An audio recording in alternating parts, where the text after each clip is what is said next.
नमस्कार दोस्तों, मैं संदीप कुमार यादव विधि विभाग गोरखपुर विश्वविद्यालय से। और आज हम बात करेंगे difference between rule of law and rule by law के, यानी कि rule of law and rule by law में क्या डिफरेंस है।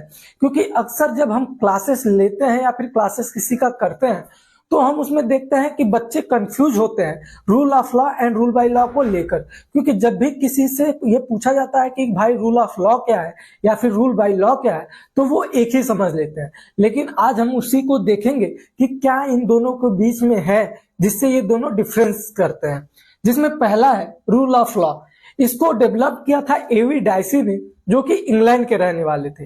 अक्सर एग्जाम में ये भी क्वेश्चन आ जाता है कि एवी डाइसी का पूरा नाम क्या था। तो आप जाने रहिएगा कि एवी डाइसी का जो नाम था पूरा, वो एल्बर्ट वेन डाइसी था। इन्होंने एक बुक लिखा जिसका नाम था introduction to the study of law of constitution.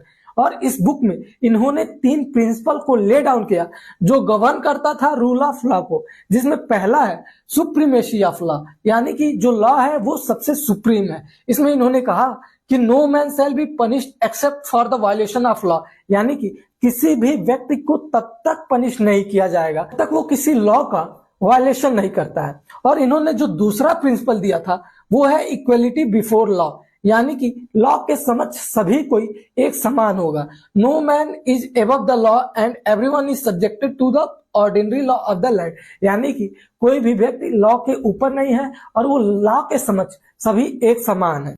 और जो तीसरा है वो है प्रीडोमिनेंस ऑफ लीगल स्पिरिट। इसमें एवी डाइसी ये कहते हैं कि जो भी कॉन्स्टिट्यूशन होता है वो जुडिशियल वर्क का एक रिजल्ट होता है, यानी कि जो भी कोर्ट में जजेज जो डिसीजन देते हैं वही वहां का कॉन्स्टिट्यूशन हो जाता है। लेकिन जब हम इसको भारत के संदर्भ में देखते हैं तो भारत के संदर्भ में इसको एक्सेप्ट नहीं किया जाता।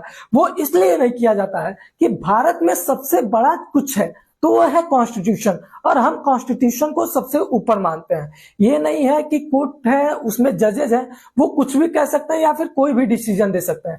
कोई भी कोर्ट का कोई भी जज वो कॉन्स्टिट्यूशन से बाध्य है और कॉन्स्टिट्यूशन से परे जाकर वो कोई भी डिसीजन नहीं दे सकता है। यानी कि कॉन्स्टिट्यूशन जो है वो कोर्ट से नहीं है, बल्कि जो कोर्ट है वो कॉन्स्टिट्यूशन से है। अब हम इसका एक्सेप्शन देखेंगे कि रूल ऑफ लॉ जो इंडिया में है उसका एक्सेप्शन क्या है।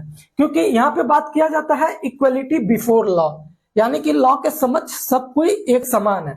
लेकिन जब हम आर्टिकल 361 देखते हैं तो उसमें 3-4 सब क्लॉज ऐसा दिया है जो कि इक्वलिटी बिफोर लॉ का एक्सेप्शन है। जिसमें पहला